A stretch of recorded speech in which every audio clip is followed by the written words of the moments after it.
I never stayed overnight in jail.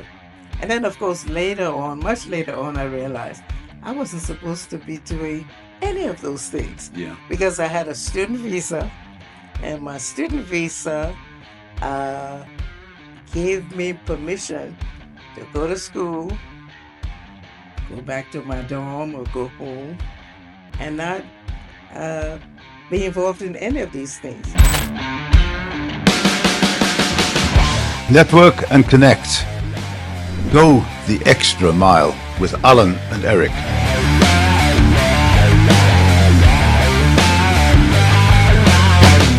Well, good morning, everybody. Welcome to Ace Podcasts. And today we have another guest. Our guest today is Teetee. Born in the small West African country of Liberia during the Second World War. She grew up in a rural setting before being tricked into education in the capital of Monrovia. Teetee earned a scholarship to study in an American university. She was drawn into political activism where she met her husband, Peter, a member of the US Peace Corps.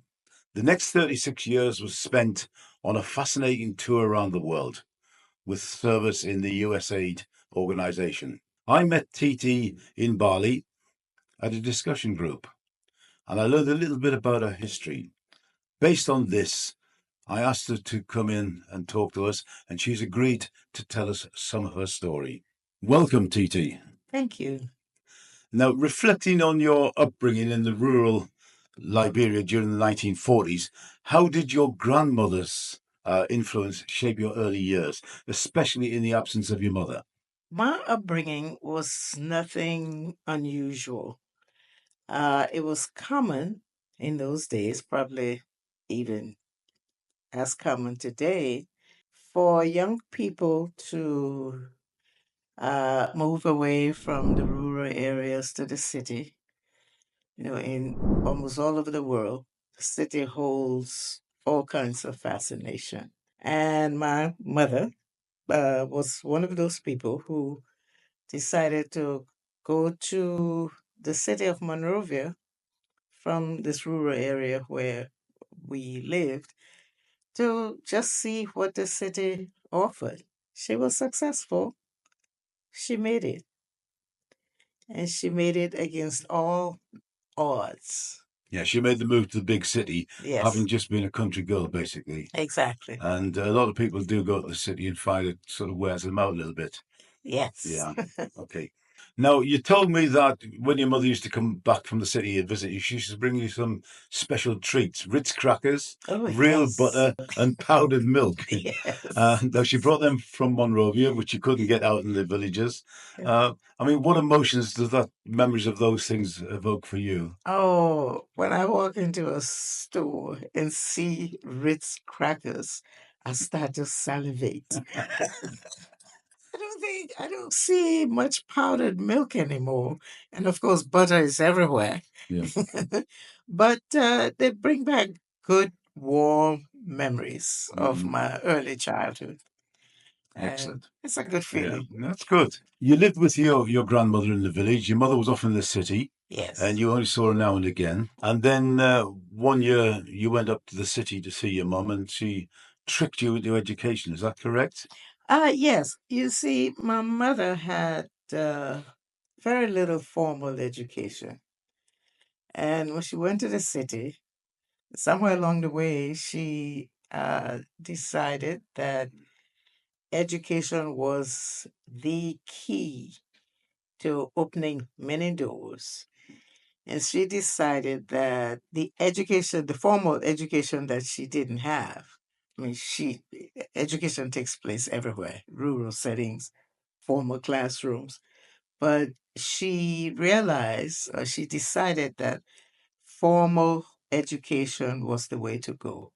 She didn't have that, and she wanted that for her children. And she got it in the end. Now, you told me that you'd really sort of fancied becoming a journalist at some time. What happened to you? I don't think you did become a journalist. No, I did not.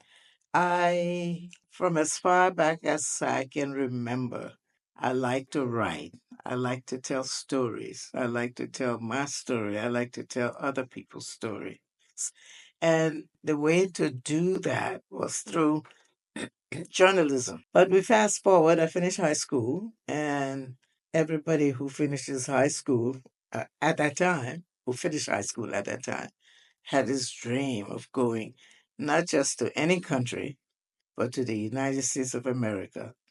I was fortunate, I got a scholarship, but the offerings at that time did not include journalism. So I went down the list. They had medicine. I didn't like that because I didn't like seeing blood. They had agriculture. I didn't like that. Didn't like getting my hands dirty. And the least objectionable on the list was business administration. So I applied, got a scholarship, and went to the United States to study business administration. Great criteria, the least objectionable. I like that one. Not bad. So yeah, you had your big dream to go to the United States. Yes. What you saw as being a beautiful world. And you earned a scholarship to enable you to go there. Now, I know you've already told me this, but just for the benefit of the viewers, can you tell us about your first impressions when you arrived in the United States, and how did the reality compare to your expectations? Well, I really don't know what I expected. Streets paved with gold. I don't know. No dirt on the sidewalk, no trash on the sidewalk. I really don't know. But when I arrived, and that was a long time ago, when it wasn't in New York, it was Idlewild Airport at the time. It became JFK Airport only later. I, got into a car, a taxi, I'm sure, because I was actually going to Washington, D.C. Mhm. And so obviously I went to another airport to get the plane to go to Washington, D.C. We drove through New York City. I don't really do remember what the second airport was. I do remember the first airport I flew into Idlewild. And I remember being a little disappointed because the houses were bigger, the streets were wider, many more cars, but it was just another city. And I felt a little disappointed. Mm. But then I took a plane, went to Washington, D.C., and I was more impressed with Washington, D.C. The big monuments as you fly into the city. Um, it was just nicer and cleaner, and I like that. Yeah, obviously quite a change from Africa. A big change. Yeah, And like I said, I mean, yeah, we had huts, but we also had nice houses. yeah. There were cars.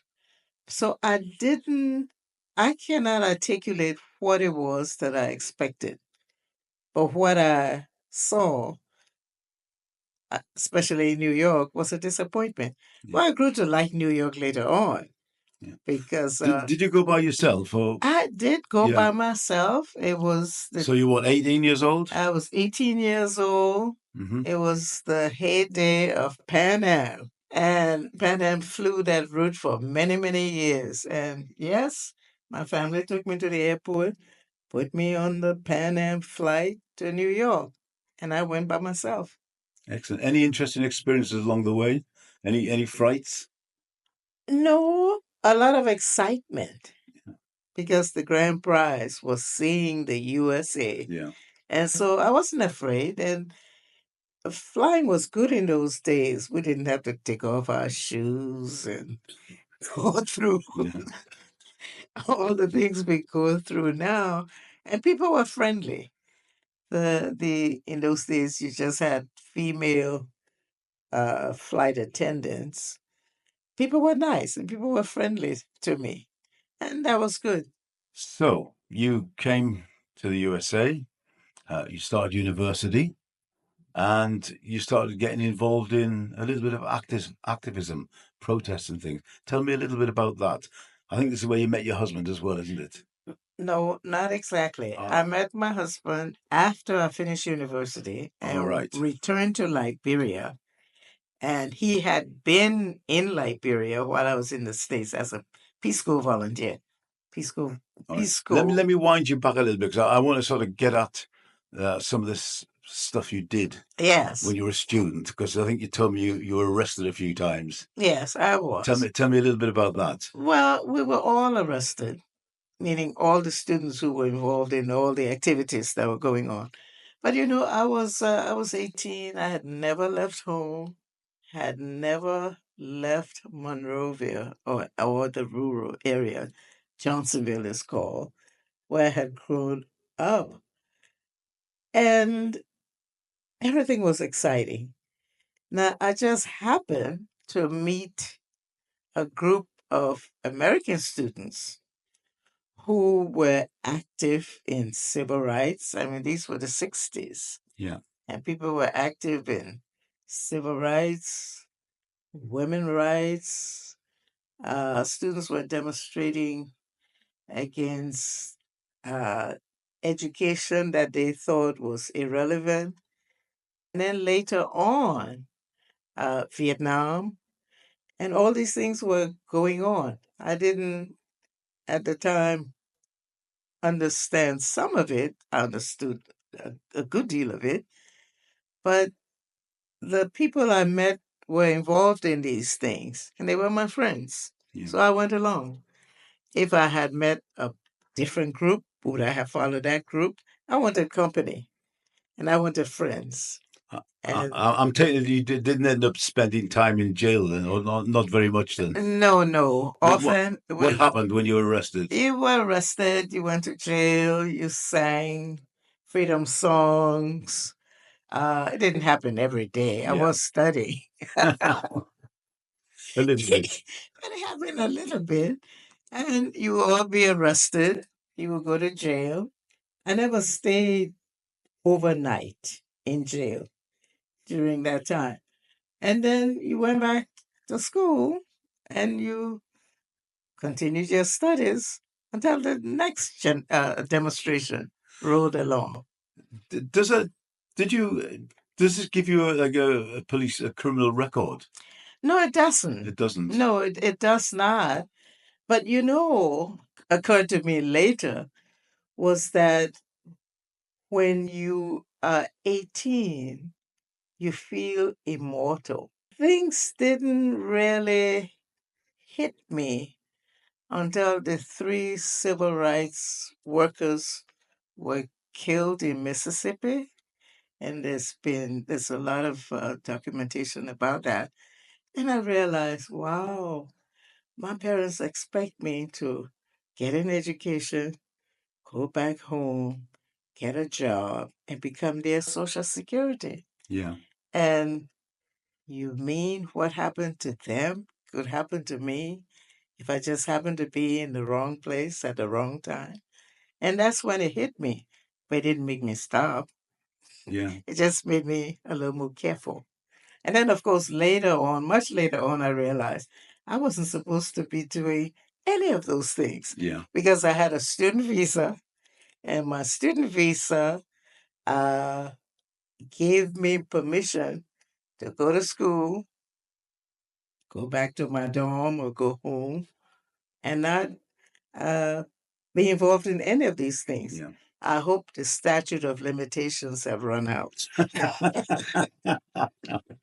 So you did your university, then you met your husband. Tell me a little bit about that. Well, I did university, went back to Liberia Uh-huh. because you didn't have to pay the money back, but you had to give service to the government, which I did. I got a job, which was nice. You went back, Mhm. and 2 weeks later, your job was waiting for you. 2 weeks later, you started work. And in my work, I met my husband. He had been, during the time I was in the United States, most of that time, in fact, all of that time, he was in Liberia as a Peace Corps volunteer. Yeah. But Peace Corps volunteers have this reputation of if they fall in love with the place they're in, and they mostly did, Yeah. they would always find a reason to go back. So he went back with a job, and I returned, and in our work, we met. Yeah, you were working for the government at I that was time. working with the The government. Monrovian or the Liberian government. Yeah. Yes, yes, yes. What was the sort of the political atmosphere like in Liberia then? Well, this is 1966.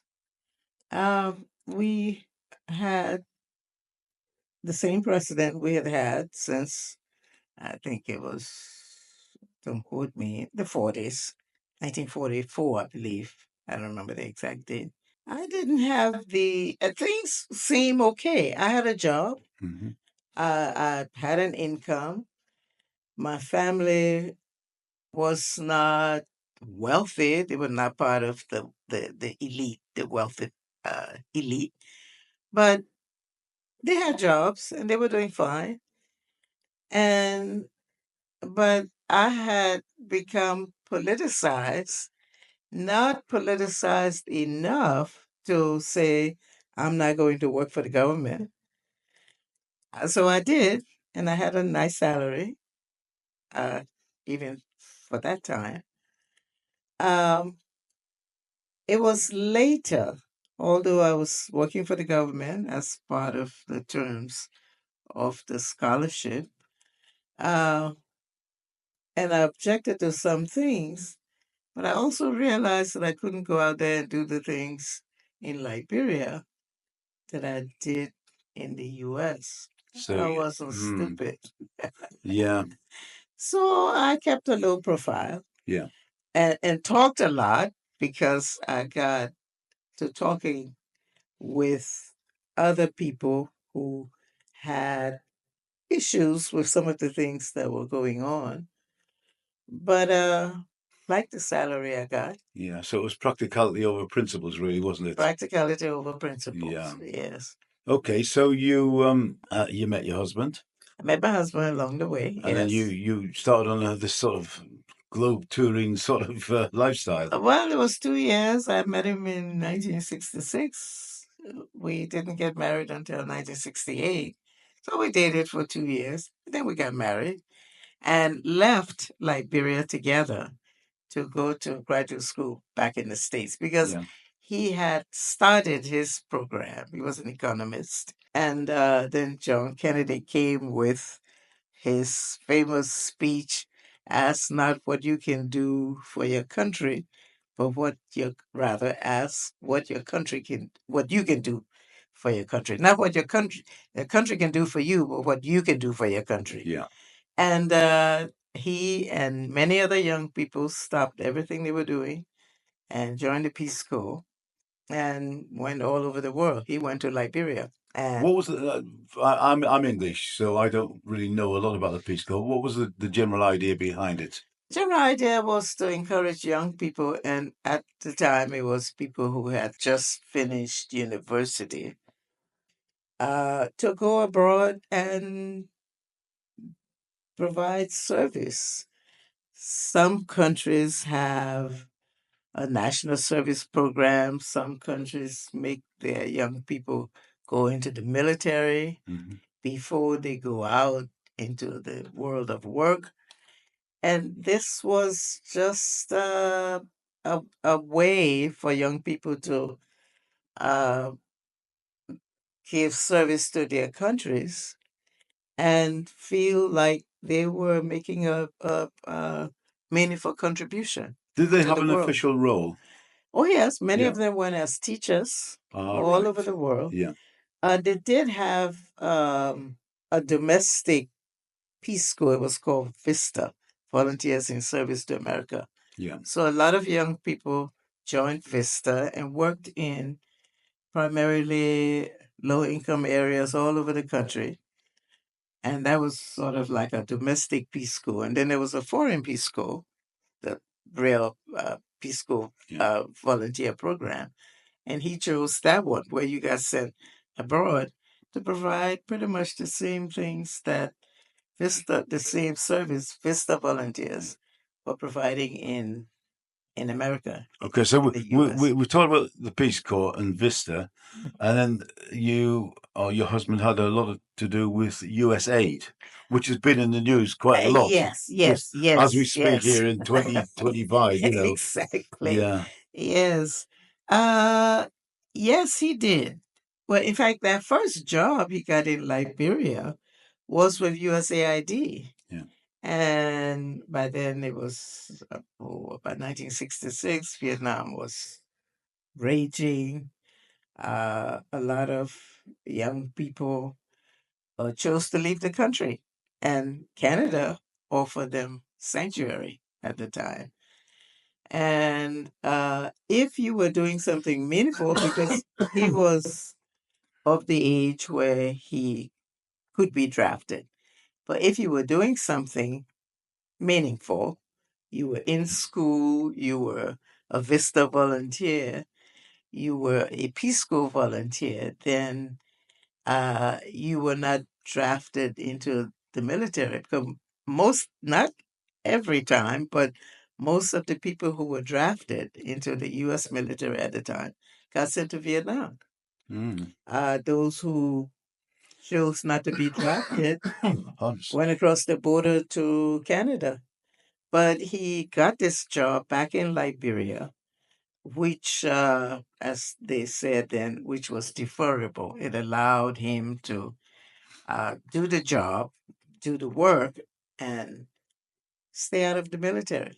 Yeah. I mean, he wasn't interested in being drafted. He didn't believe in the military, and he didn't believe in going anywhere to fight for anything.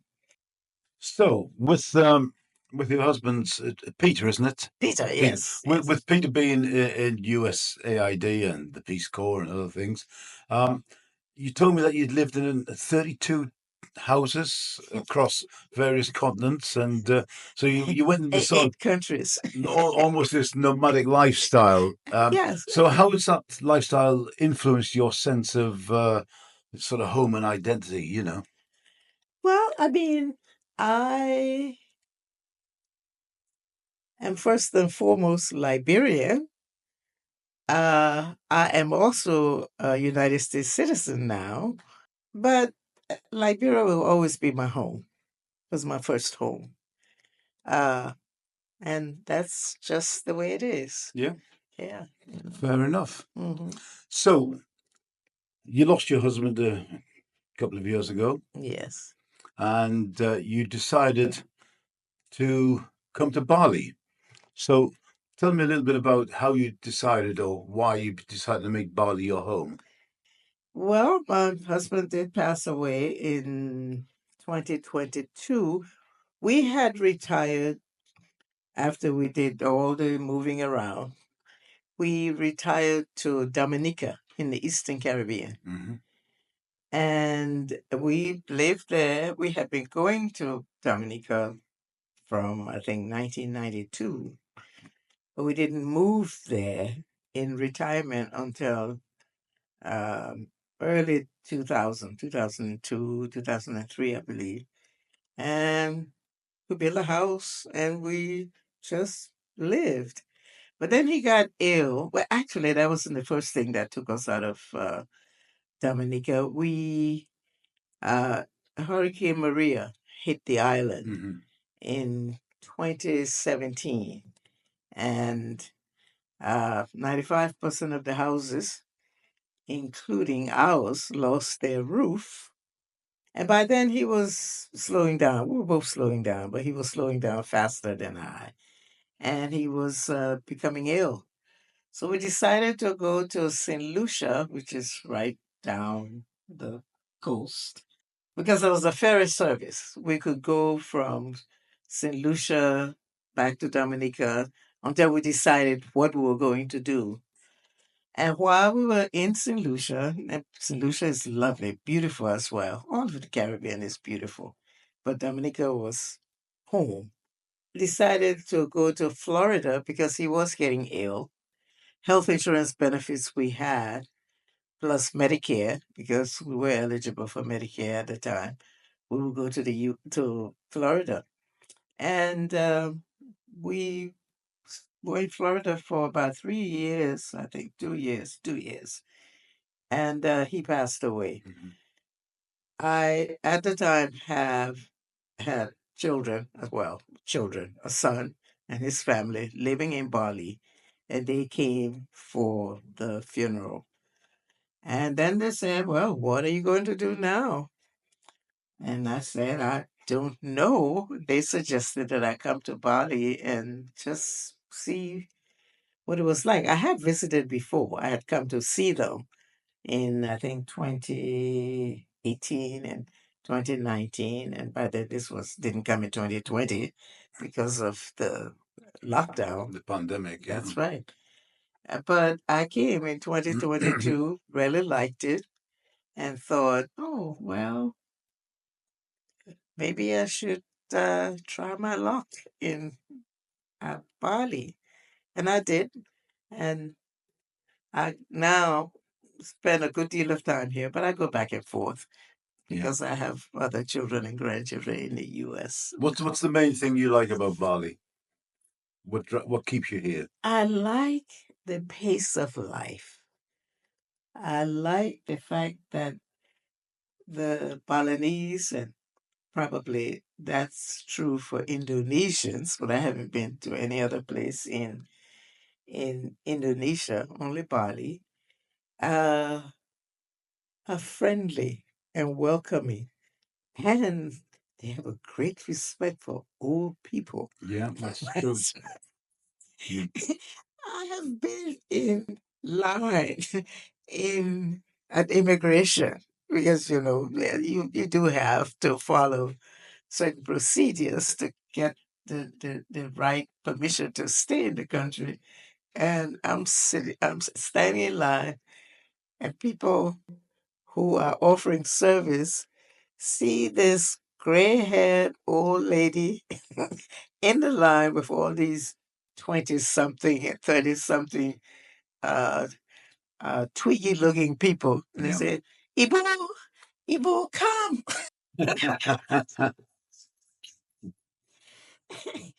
And they called me up to the front of the line and find out what I want and Yeah.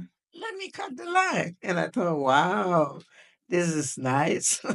I like the fact that crime is low. It's not non-existent. I don't think it's non-existent anywhere in the world. But it's a comfortable place to be. Yeah. And you've clearly found your tribe here. I found my tribe. Yeah. Yes. My discussion group tribe. Yeah. My Sanoa Quizzers tribe. My Sanoa Golden Girls. We go out for lunch on Wednesdays. Uh and Sanoa Dining Club, and just number of friends here and make it very comfortable. Excellent. Yes. Well, I think the viewers will probably notice there's a bit of a theme in all the people that we bring in here to talk to us. They're people that we meet. Eric and myself. Eric's the producer. You can't quite see him off Yes. camera there. Yes. But Eric and we meet lots of interesting, sometimes quirky people in Exactly. Bali. Yes. And Teetee, thank you very, very much for coming today. Yes. We enjoyed your story. And to our viewers, if you like what you saw and heard today, please, share, like, and, tell your friends to come and have a look next time on the Extra Mile. Bye-bye.